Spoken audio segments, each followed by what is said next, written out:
사실은 두 주에 걸쳐서 사무엘상 2장 한나의 기도를 살펴보는 것은 오늘 성탄절의 의미를 되새기는 그런 측면에서 보고 있는 것입니다. 오늘은 하나님의 혁명, 예수의 오심은 혁명입니다. 혁명. BC에서 AD로 세기를 바꾸지 않았겠습니까? 모든 것을 뒤바꿔 놓았습니다. 그걸 벌써 한나가 1000년 전에 그 노래했습니다. 사무엘의 탄생을 통해서 하나님께서 어떻게 세상을 뒤바꿔 놓았는가 하는 것을 살펴보고 있는 것인데, 이게 하나님의 혁명입니다. 세상의 혁명은 무력을 통해서 기존 체제를 뒤집습니다. 종이 주인이 되고 주인이 종이 되는 겁니다. 근데 이게 무력을 통해서 인간의 힘으로 하기 때문에 피를 많이 흘리게 되고 심각한 후유증, 부작용을 낳게 되는 것입니다. 좀 지내놓고 보면 똑같아요. 왜냐하면 인간이 인간이니까요. 하나님께서 일으키시는 혁명이 있습니다. 앞제 같은 의인이 하나님이 주신 정당한 권세로 악한 자를 심판하는 그런 혁명입니다. 이때 세상에는 완전히 다른 새로운 통치가 이루어지게 되고 모든 사람들이 하나님의 살아계심을 고백합니다. 그리고 그것을 찬송합니다. 한나가 지금 찬송하고 있는 것은 그걸 이야기하는 겁니다. 하나님께서 한순간에 모든 상황들을 뒤집어 놓으셨습니다. 후유증 하나도 없어요. 모든 그동안의 불의와 어두움들이 다 사라지게 되고 하나님의 의로운 통치가 회복이 된 것입니다. 한나는 아들을 가졌습니다. 이게 혁명입니다. 작은 혁명이죠. 아들이 한번 태어나니까 엘가나 집에서 불의한 힘을 휘두르던 브니나는 한순간에 몰락하고 그 가정에 새로운 질서, 영적인 질서가 회복이 되고 생기는 것입니다. 이게 하나님의 혁명입니다. 사람으로 되겠습니까? 사람으로 안 돼요. 하나님께서 뭔가 일을 이루셔야 되는 것입니다. 하나님은 판을 뒤엎으세요. 하나님 모든 사원들을 역전을 시키는 것입니다. 우리가 그거 믿고 지금 신앙생활 하는 것입니다. 우리끼리는 아무것도 안 돼요. 첫 번째는 상황을 바꾸십니다. 4절 5절 용사의 활은 꺾이고 넘어진 자는 힘으로 띠를 띠도다. 풍족하던 자들은 양식을 위하여 품을 팔고 줄이던 자들은 다시 줄이지 아니하도다. 전에 임신하지 못하던 자는 7을 낳았고 많은 자녀를 둔 자는 쇠약하도다. 하나님은 인간 질서와 상황을 바꾸실 수 있는 주권자입니다. 용사의 활은 꺾입니다. 넘어진 자는 힘으로 띠를 띱니다. 풍족하던 자가 하루 먹고 살 것이 없어서 날풍을 팔면서 살아갑니다. 줄이던 자가 잘 살게 됩니다. 임신하지 못하던 자가 7을 낳았습니다. 많은 자녀를 두었는데 흔적도 없이 사라졌습니다. 이게 하나님의 혁명입니다. 누가 했습니까? 하나님이 했습니다. 참 인생은 알 수가 없어요. 우리 미래 어떻게 될지 모릅니다. 너무 지금 힘들다고 해서 내 미래까지 그렇게 된다고 생각하지 마시기 바랍니다. 힘 주실 때가 있고 꺾일 때가 있습니다. 힘이 왕성했는데 어느 순간 다 빠져 있습니다. 너무 자신하지 말라는 것입니다. 그리고 있다고 해서 큰 소리 칠 필요도 없습니다. 없다고 해서 기죽을 이유 없습니다. 이 세상에서는 확실하거나 보장된 것 없어요. 자기 신무가 처지 유지할 수 없습니다. 어떻게 바뀔지 몰라요. 10년이면 강산이 바뀐다고 하지 않습니까? 어떻게 바뀔지 몰라요. 하나님이 통치하시는 세상은 얼마든지 뒤바뀔 수 있다. 그거 하나 믿고 우리 믿음 생활 하는 겁니다. 하나님은 바꾸세요. 엎으십니다. 우리 미래가 어찌 될지 모른다는 것은 꼭 나쁜 것이냐? 꼭 나쁜 거 아닙니다. 우리 모든 거 다 알고 살아갈 수가 없어요. 믿음으로 산다고 하지만은 앞으로 어떻게 될지 다 알 수가 없습니다. 모르는 거 참 많아요. 확실한 거 하나는 있습니다. 하나님 살아계시다는 거 하나밖에 없습니다. 우리는 서로에 대해서 잘 몰라요. 알더라도 피상적으로 알고 있습니다. 어제 내가 다르고 오늘 내가 다르고 내일 내가 다를 수가 있는 것입니다. 모르니까 같이 살아갈 수가 있습니다. 여러분께서 저를 모르니까 지금 설교 듣고 있는 것이죠. 제가 또 여러분을 모르니까 은혜롭게 설교할 수 있습니다. 저에 대해서 어떻게 생각할지 제가 어떻게 알고 있습니까? 저는 거두절미하고 그냥 은혜스럽게 긍정적으로 설교하는 것입니다. 모르니까. 다 알면 어떻게 하겠습니까? 여러분, 정해진 것 운명 없습니다. 우리는 자꾸 스스로를 설정합니다. 나는 이러다가 이렇게 하다가 그냥 끝날 것 같다. 스스로에 대해서 굴레를 자꾸 씌우는데 그건 불신앙입니다. 굉장히 나쁜 거예요. 어떤 부모님들은 자식에 대해서 자꾸 굴레를 씌웁니다. 너는 대성 싶은 나무가 아니다 이렇게 말하는 겁니다. 그 어떻게 책임지시려고 그렇게 합니까? 그러니까 우리는 인생에 대해서 조심하는 것이죠. 그럼 늘 긴장합니다. 어떻게 상황을 바꾸어서 뒤집을지 모르는 것이죠. 꼭 공부 잘하는 사람이 성공한다는 보장이 있습니까? 꼴찌 하는 사람이 꼭 인생의 꼴찌라는 그 보장이 있습니까? 아니잖아요. 우리는 인생 살아가면서 어떤 극단적인 처지에 있더라도 특히 예수 믿는 사람들은 아무리 힘들고 인생의 바닥이 드러났을지라도 하나님 살아계세요. 그게 어떻게 나타났냐니까 어찌 되겠지. 하나님 살아계신데 이렇게 비참하게 망하지는 않을 거야. 적어도 그 생각은 하지 않습니까? 그게 얼마나 위대한 인생의 여백인 줄 아십니까? 여러분 인생의 여백을 많이 남겨두셔야 되는 것입니다. 서양화는 꽉 차잖아요. 색으로 꽉 도배를 합니다. 동양화는 여백을 다 남겨둬요. 저는 동양화를 바라보면서 왜 그랬을까? 인생관의 그림을 바라보면서 동양적인 인생관이 좀 더 하나님께 맡겠다 하는 생각을 합니다. 중요한 것만 딱 기록해놓고 여백은 우리 상상에 맡기는 거예요. 우리 인생의 여백은 그 나머지 여백은 어떻게 그려질지 각자에게 주어졌다는 것이죠. 그 인생의 여백은 누가 채우는 것입니까? 하나님이 채우는 것입니다. 여러분 인생을 빡빡하게 만들지 마시기 바랍니다. 여백을 많이 남겨두세요. 자기 머리로 전부 다 그림을 다 그리고 있는 것이죠. 하나님도 못 들어가요. 바늘 틈 하나 끼워놓을 수가 없어요. 참 피곤한 인생이죠. 여백을 남겨두세요. 내일 죽을 값에. 하나님 오늘 살고 있네요. 감사합니다. 그럼 내일 또 이상하게 살아가요. 내일 겨우 살았어요. 모레는 어떻게 해요? 또 모레 모르죠 뭐. 모레 또 주님이 또 여백을 가지고 또 우리에게 색칠해 나갈 거 아니겠습니까? 그렇게 살다 보니까 한 달이 되고 1년이 되고 10년이 되는 것이죠. 보니까 완전히 하나님께서 다 만드셨네요. 우리 그 믿음으로 살아가는 것입니다. 한나는 인생의 많은 고비를 넘깁니다. 그래서 한나는 뭘 알았냐니까 한나에게 미래가 뭐가 있었습니까? 절망밖에 없었죠. 나이 들수록 더 절망적이었습니다. 근데 뭘 깨달았냐니까 나와 상관없다는 거예요. 상황을 주장하시는 하나님이 계시다는 것을 한나는 고백을 했습니다.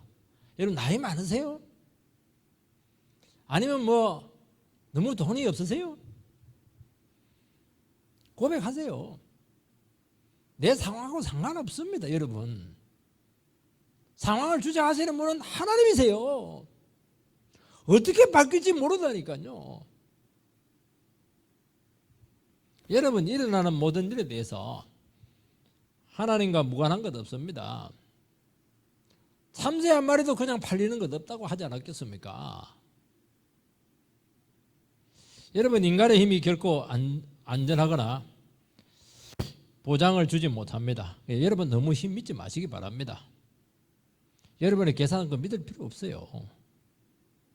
완전히 망했다가도 얼마든지 회복할 수 있습니다.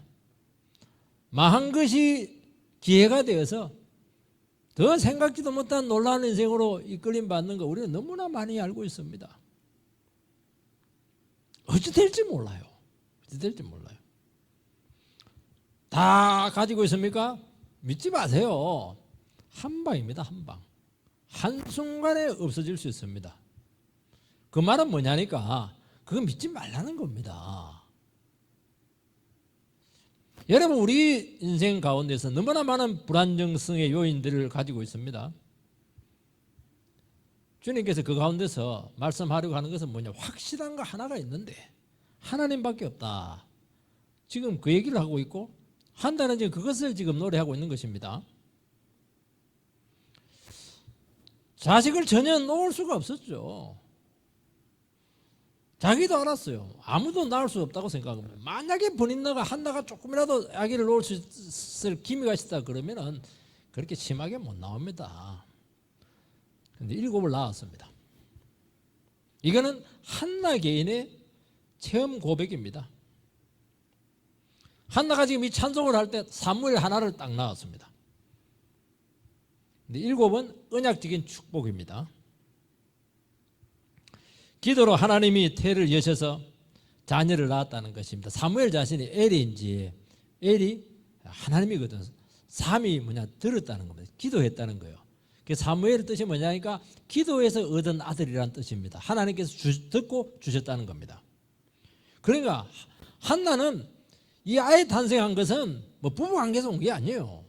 뭐 너무 분명하게 알고 있었습니다. 하나님께서 주셨다는 겁니다. 이게 기도로서 얻은 아들이라는 거예요.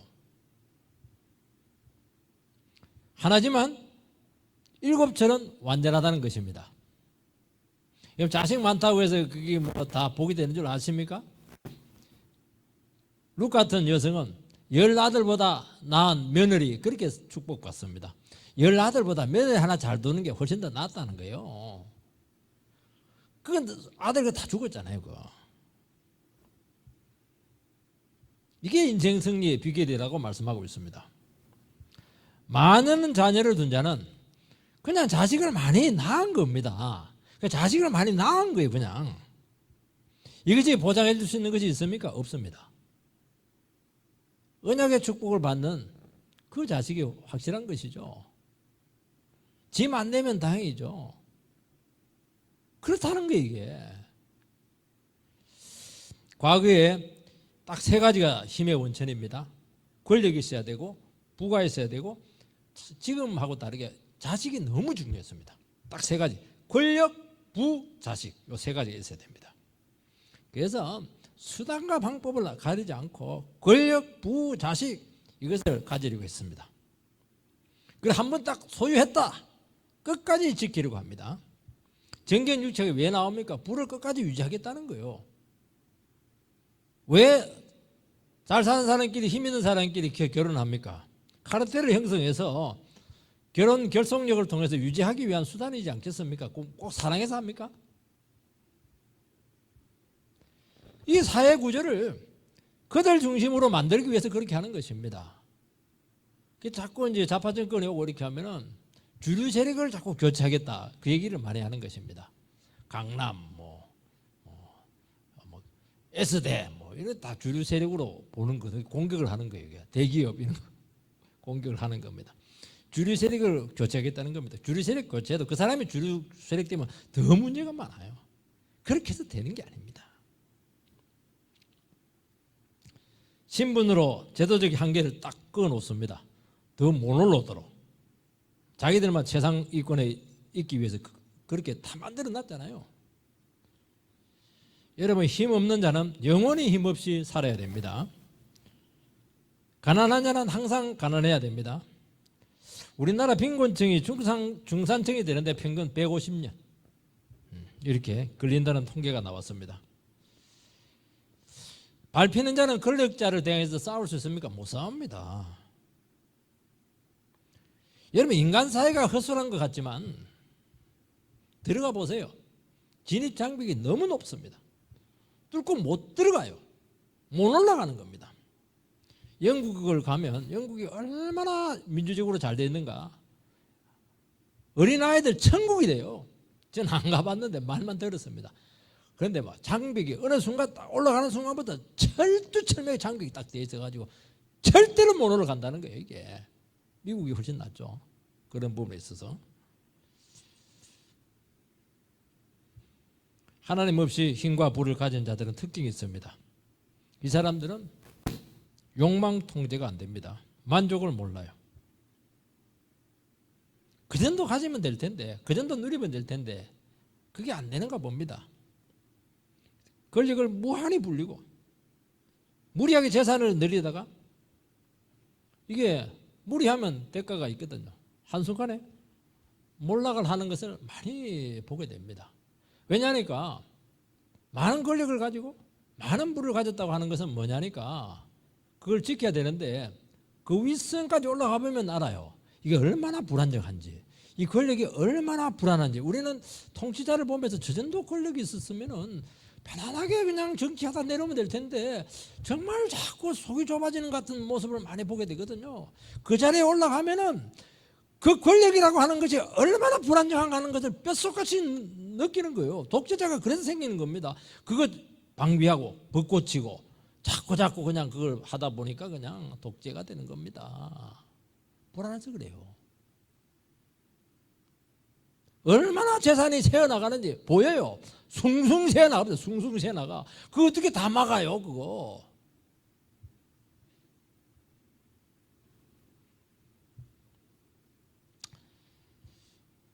악인에 대한 심판을 믿어야 됩니다.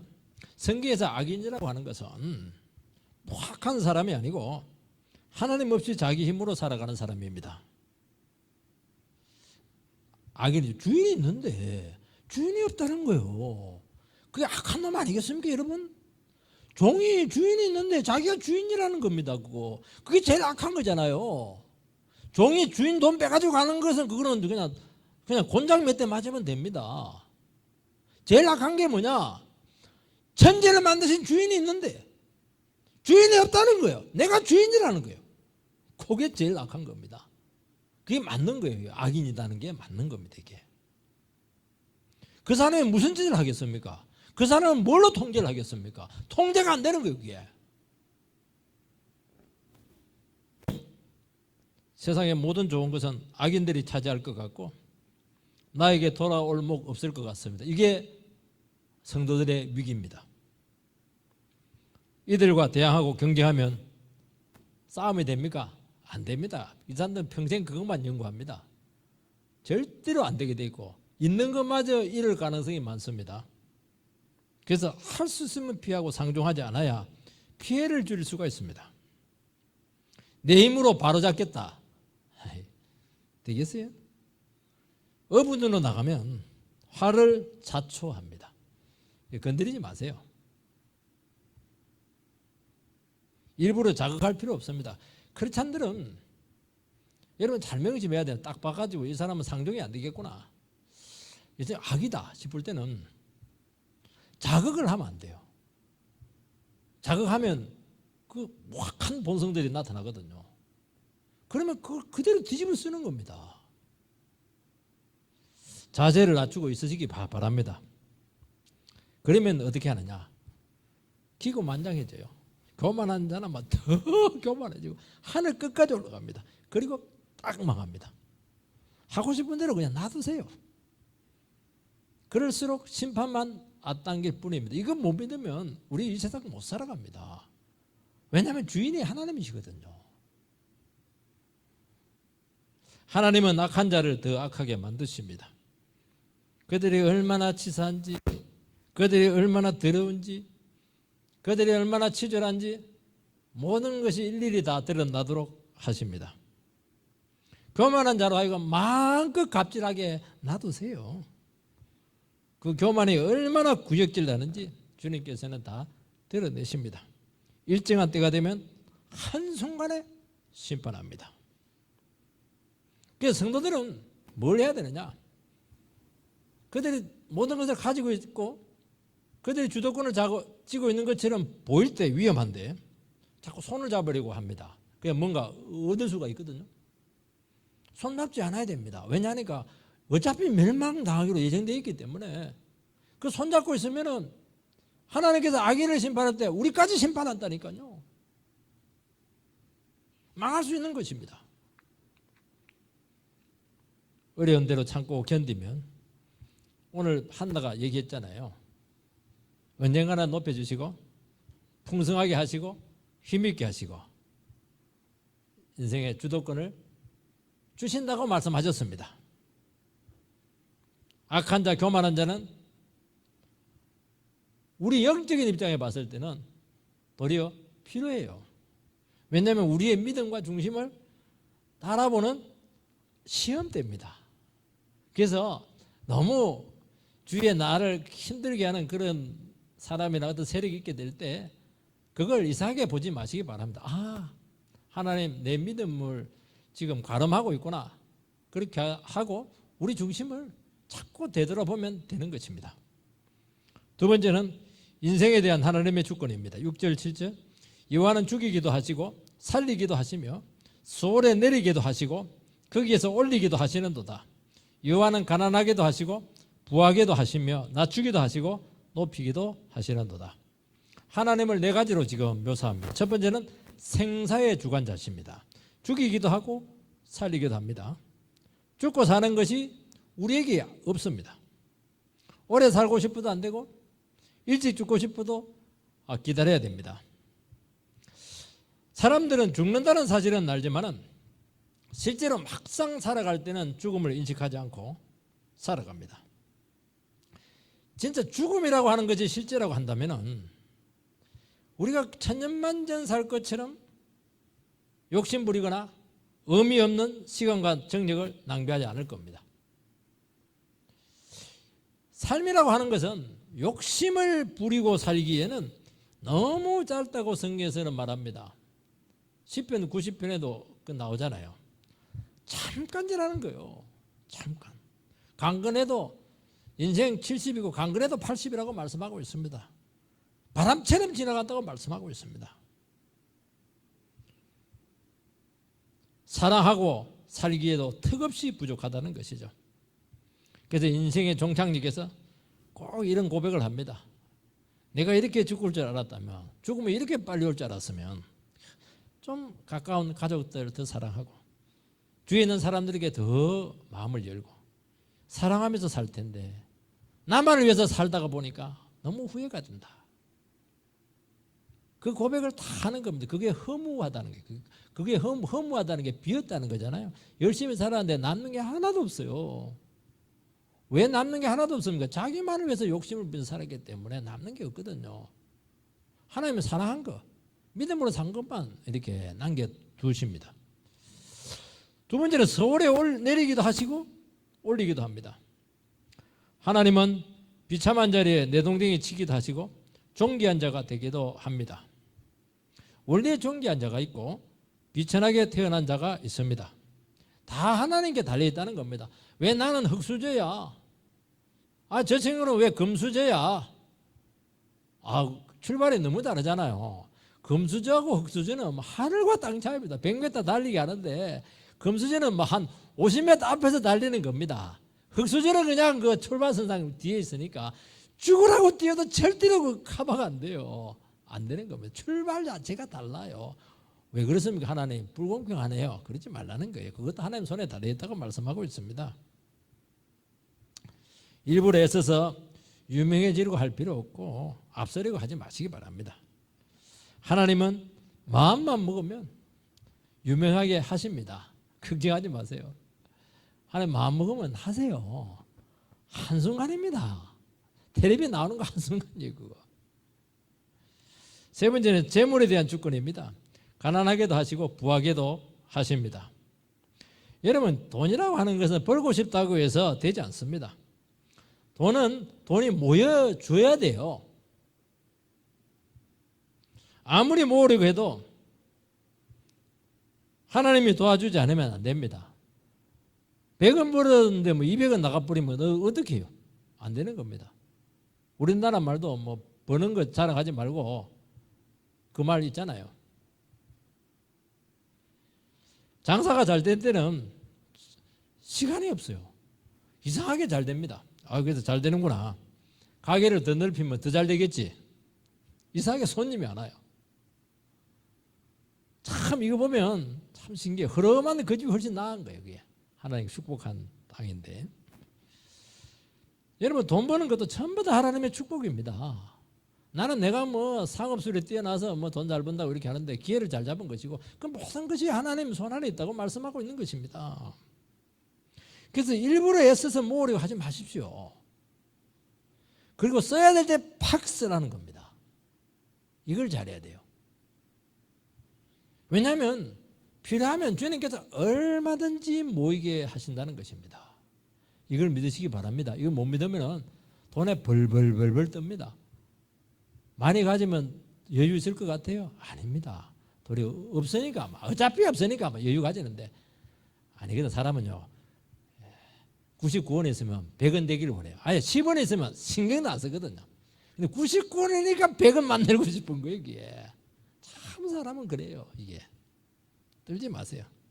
필요하면 모이게 할 겁니다. 고기를 모아주잖아요. 베드로 거물 던져라 이러니까 고기들 모여 이러니까 막 모이니까 막 거물이 찢어지지 않습니까? 한 방에 끝나는 겁니다. 여러분들. 네 번째는 사회적인 지위입니다. 낮추기도 하시고 높이기도 합니다. 어떤 분은 사회적으로 길이 참 잘 열립니다. 어떤 분은 죽으라고 노력하는데 일이 꼬이고 되는 일은 없고 계속 막힙니다. 그거는 뭘 얘기하냐니까 자기 힘으로 안 된다는 것입니다. 연극에서 배우가 막 멋지게 연기를 해요. 물론 배우가 연기도 잘하겠지만은요, 사실은 뒤에 감독이 중요한 겁니다. 그리고 대본이 굉장히 중요한 거예요. 그래서 극작가가 중요하고 연출가가 중요한 겁니다. 그리고 자기가 캐스팅 해준 그 사람이 중요한 거예요. 사람들은 자기가 잘해서 부자가 되고 자기가 잘해서 높은 지위에 올라간 줄로 생각합니다. 아닙니다. 모든 인생의 뒤에서 연출하시는 분은 하나님이십니다.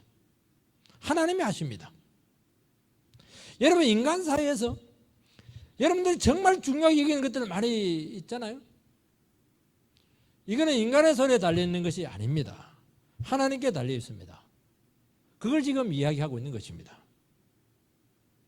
그래서 우리가 뜻대로 안 될 때 나는 운이 없구나. 나는 되는 일이 없구나. 하나님 나만 미워하는가 봐. 재수가 없구나. 그렇게 자꾸 생각을 하는데 그렇게 하지 마시기 바랍니다. 하나님 뒤에 계십니다. 여러분 좋은 결과를 위해서 무리하면 반드시 부작용이 생깁니다. 왜냐하면 하나님 손에 있는데 자기가 이걸 어떻게 변수를 자꾸 주려고 하기 때문에 그게 무리하는 것이거든요. 그게 인생 낭비예요. 무의미하다는 겁니다. 주님께서 이렇게 만들어 놓으신 이유는 그것보다 훨씬 더 가치 있는 것이 있다는 거예요. 그건 내게 맡기라는 것입니다. 인생을 주관하시는 분은 하나님이십니다. 우리가 돈도 많이 벌고 높은 지위에 올라가고 건설에 있으면 좋지 않습니까? 당연히 좋죠. 얼마나 인생을 부유하게 합니까? 얼마나 인생에서 참 우리 자신들을 참 이렇게 삶의 지경을 넓혀줍니까? 감사하죠. 주님 다 그렇게 되기를 원하십니다. 또 그렇게 되도록 노력하시기 바랍니다.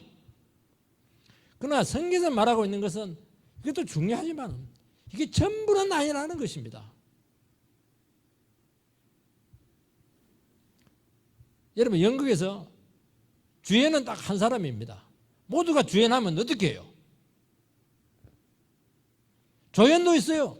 조연도 급이 다 달라요. 악한 조연이 있고 선한 조연이 있고 그리고 정말 비참한 사람들은 엑스트라입니다. 가다가 절벽에 팍 떨어져 죽고 얼굴도 안 나오고 10,000원 받고. 여러분 엑스트라 잘해가지고 주연된 사람 많아요. 너무 리얼하게 연기를 해가지고 감독 눈에 딱 들어가지고 주연된 사람 많아요. 여러분 모르는 거예요. 사람은 조연인데 주연 이상으로 잘하면 상을 받습니다. 하나님 딱 발탁을 해요. 나는 조연이야? 나는 엑스트라야? 아이고 정말 세상은 불공평하네. 그러면 영원히 조인으로 있는 거예요. 하나님 앞에 별 볼 일이 없습니다. 여러분, 가난과 부를 결정적으로 생각하지 마시기 바랍니다. 사회적인 신분을 운명처럼 여기지 마시기 바랍니다. 다 맡기라는 거예요. 그게. 주어진 처지를 인정하고 최선을 다하시기 바랍니다. 여러분, 낮은 자에게 모든 것이 비참합니까? 아닙니다. 낮은 자에게도 풍성함이 있습니다. 밑에 있으면 편해요. 일단 아무도 관심을 안 쓰니까 낮은 곳은 편하다. 정상은 영광스럽지만 외롭다. 병든 자가 늘 고통스럽습니까? 아닙니다. 병든 자에게도 엑기스적인 삶이 있습니다. 건강한 사람들이 알지 못하는 아주 농도 깊은 삶이 있다고 말씀하고 있습니다. 못 배워도 인정하고 다른 풍성한 길이 있습니다. 꼭 공부만 잘해야 됩니까? 아니잖아요. 요즘은 뭐 공부만 잘하는 사람 범생이다 이렇게 하는데, 저도 범생이 과에 속한 사람, 한 사람 중에 있는데 내 친구들 보니까 막 다 나보다 잘 살아요.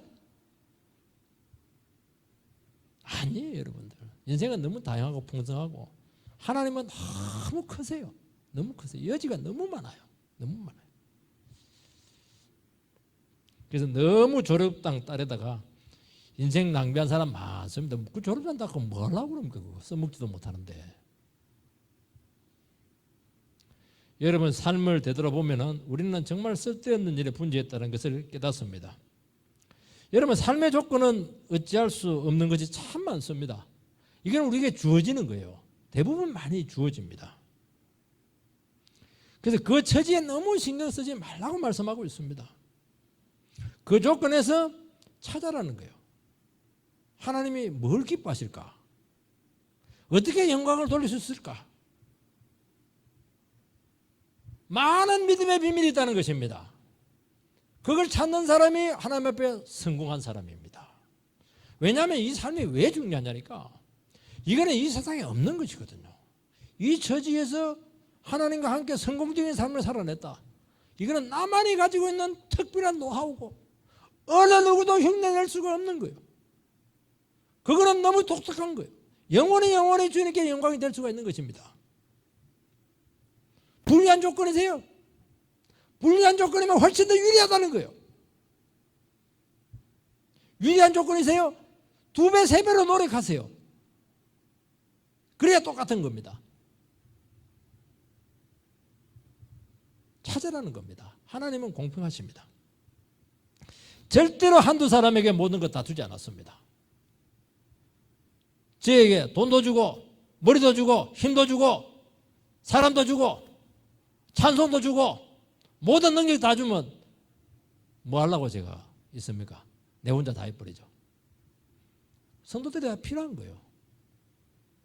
8절, 가난한 자를 진토에서 일으키시며 빈궁한 자를 구름더미에서 올리사 기족들과 함께 앉게 하시며 영광의 자리를 차지하게 하시는도다.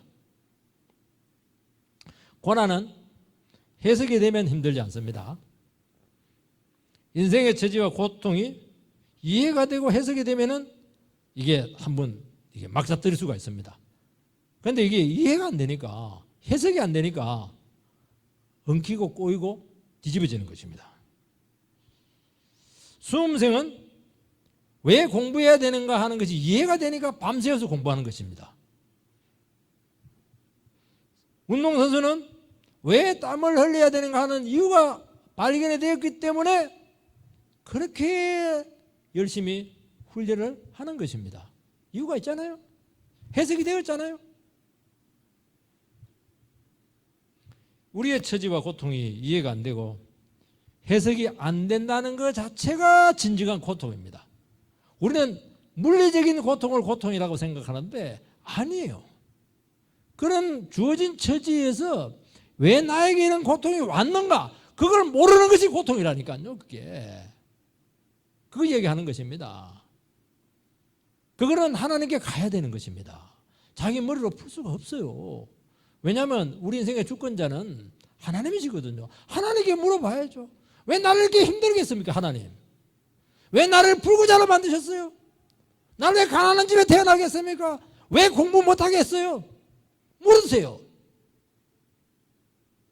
그걸 답을 못 찾은 게 고통이죠. 모르고 가니까 다 애들이 어디 갈 때 모르고 가면 엄마 어디가? 엄마 어디가? 집 보이면 괜찮은데 집 막 동구방만 털면 막 애가 막 자지러집니다. 어디 갈지 모르니까. 얘기하죠 계속. 그거 외갓집 간다. 외갓집 간다. 그러니까 애들이 편안한 거예요. 물어가지고 답을 얻었으니까 애들이 편안하게 따라가잖아요. 한나는 고통과 비참한 처지가 해석이 되었습니다. 자기 자신이 당한 고통이 무의미하지 않고 고난을 통해서 영광으로 간다는 것을 깨닫습니다. 지금은 진흙탕이 진토에서 내동댕이 쳐졌지만 반드시 일으키고 세우신다는 것입니다. 지금 그름더미에서 구더기에 함께 뒹굴지만 올리셔서 기적과 함께 앉게 한다는 것입니다. 기적을 능가했죠. 한나는 정말 최고의 영광의 자리까지 올라갔습니다. 그렇다면 얼마든지 고통의 자리를 감당할 수 있습니다. 우리가 건강을 잃고 기회도 잃고 돈도 잃고 진흙탕에 내등듯이는 순간이 있습니다. 힘들죠. 그러나 그 삶이 이해가 되고 해석이 된다면 견딜 수 있습니다. 그래서 어렵고 힘들 때일수록 술집에 가는 것이 아니고 예배의 자리, 말씀의 자리로 나오라는 것입니다. 왜냐하면 이것은 우리에게 주는 숙제거든요. 숙제는 자기가 풀어야 되는 겁니다. 다른 사람이 풀어줄 수가 없어요. 그건 어떻게 풀어야 되는가? 하나님 앞에서 풀리는 것입니다. 깨달음과 고백은 믿음이기 때문에 그대로 이루어집니다.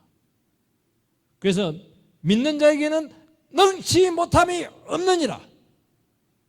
그게 뭘 얘기하다니까? 그 자식이 간질거리고 난리잖아요. 귀신 들려가지고. 하나님 앞에서, 주님 앞에서 왜 나에게 이런 어려움이 왔습니까? 그거 풀렸잖아요. 내가 믿음이 없네요. 믿음을 주소서. 바로 자식의 문제를 해결해 주지 않았습니까? 이게 인생의 문제를 푸는 길입니다. 주님이 주신 자리고 그곳에서 겸손을 배우고 한번 낮아져 보는 것입니다.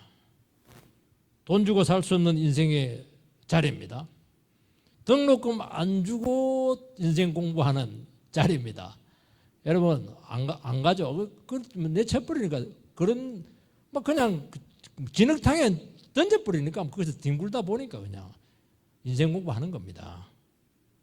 돈 하나도 안 주고 얻어먹어 가면서 인생 공부하는 겁니다. 여러분 겸손만 배우면 가장 안전하고 영광되고 복된 자리에 이미 있게 됩니다. 여러분 극단적인 처지에 내몰릴 수 있어요. 비참한 처지에 있습니다. 그곳에서 일으킴을 받습니다. 믿으시기 바랍니다. 그리고 정말 견딜 수 없는 처절한 처지에 극단적인 처지에 내몰릴 때는 가장 인생의 어두운 구더기 속에서 내가 헤매고 있을 때는 하나님의 때가 거의 된 것입니다. 8절 하반절 9절 땅의 기둥들은 여호와의 것이라 여호와께서 세계를 그것들 위에 세우셨다. 그가 그의 거룩한 자들의 발을 지키실 것이요 악인들을 흑암 중에서 잠잠하게 하시리니 힘으로는 이길 사람이 없음이로다. 우리가 영광의 자리에 올림 받을 수 있는 것은 땅의 기둥들이 하나님의 것이기 때문입니다. 하나님은 기둥들 위에 세계를 세우셨습니다. 이 기둥들이 뭐냐? 말씀의 능력이죠. 구원의 역사고 하나님의 섭리입니다. 이 세상이라고 하는 것은 그냥 세워진 게 아닙니다. 하나님의 원리 위에 세워졌습니다. 우리는 모르지만은 모든 일어나는 배후에는 하나님의 법칙과 원리와 능력이 있다는 것을 전제해야 된다는 것입니다. 악인들은 이 하나님을 신뢰하지 않습니다. 하나님을 신뢰하지 않는다고 하는 것은 자기 원리로 다 풀어낼 수 있다는 것입니다. 스스로 모든 것을 해결할 수 있다고 착각하는 것입니다. 그걸 믿는 거예요. 힘으로 이길 사람 없다고 합니다. 섭리를 인간이 바꿀 수 없습니다. 여기서 세상 사람들은 실패하는 것입니다. 죽으라고 노력하는데도 불구하고 계속 어둠 속을 배회하는 거예요. 계속 어둠입니다. 왜냐니까 기초를 알아야 되는데, 기초를 붙잡고 원리를 잡아야 되는데 원리를 무시하고 자기 원리를 자꾸 세우니까 세울수록 인생이 꼬이는 거예요. 하나님이 함께해야 삶이 풀릴 텐데 그걸 자꾸 외면하는 것입니다. 그러니까 망하는 거예요. 10절, 여호와를 대적하는 자는 산산에 깨어질 것이라. 하늘에서 우레로 그들을 치시리로다. 여호와께서는 땅끝까지 심판을 내리시고 자기 왕에게 힘을 주시며 자기의 기름 부음을 받은 자의 뿔을 높이시리로다.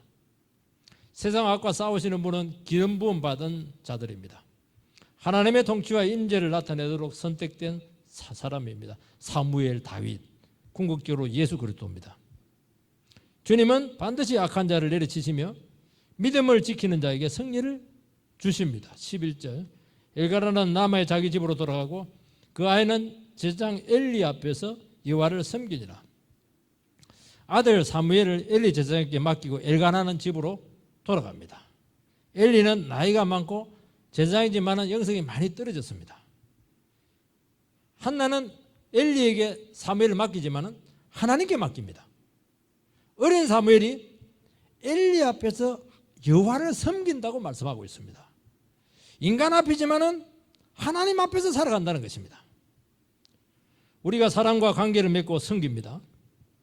그러나 그 뒤에 계신 하나님을 섬기는 것입니다.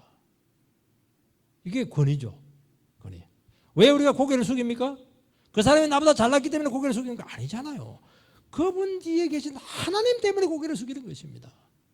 왜 부모를 섬깁니까? 공격합니까? 부모가 나보다 머리가 좋습니까? 힘이 있습니까? 부모 뒤에 계신 하나님 때문에 그분을 섬기잖아요. 그러면 비굴할 필요 없는 거예요. 아쉬울 필요 없는 거예요. 사람만 섬기니까 자꾸 섭섭한 거예요. 괘씸한 겁니다. 배신감을 느끼는 거예요. 막 분노가 생기는 것입니다. 사람을 섬긴다고 하니까 그런 현상이 생기는 것입니다. 하나님을 섬기면 사람은 사라집니다. 우리가 다른 사람을 돕고 섬기지만은 전부 다 하나님 앞에서 하는 것입니다. 사람 앞에서 하는 건 하지 마세요. 서로에게 덕이 되지 않습니다. 비굴하지 않고 자기 자신을 지킵니다. 안 좋은 사람 섬길 수 있어요. 안 좋은 사람도 하나님 손 밖에 있습니까? 다른 유다도 하나님 손 안에 있는데요. 다 하나님의 뜻이 있는 거예요. 내 옆에 힘들고 어려운 사람 지켜놓은 것도 하나님 손 안에 있는 거예요. 그를 통해서 하나님께서 우리를 성숙시키려고 하는 목적이 있는 것입니다. 우리는 어떤 사람들 앞에 있더라도 그 사람을 보면 안 돼요. 그 사람 뒤에 붙들고 계신 하나님을 보게 되면 해결되지 않을 문제가 없고 모든 인간관계가 다 해결된다고 말씀하고 있는 것입니다. 그렇게 해서 꼭 승리하게 되시기를 주의 이름으로 축원드립니다.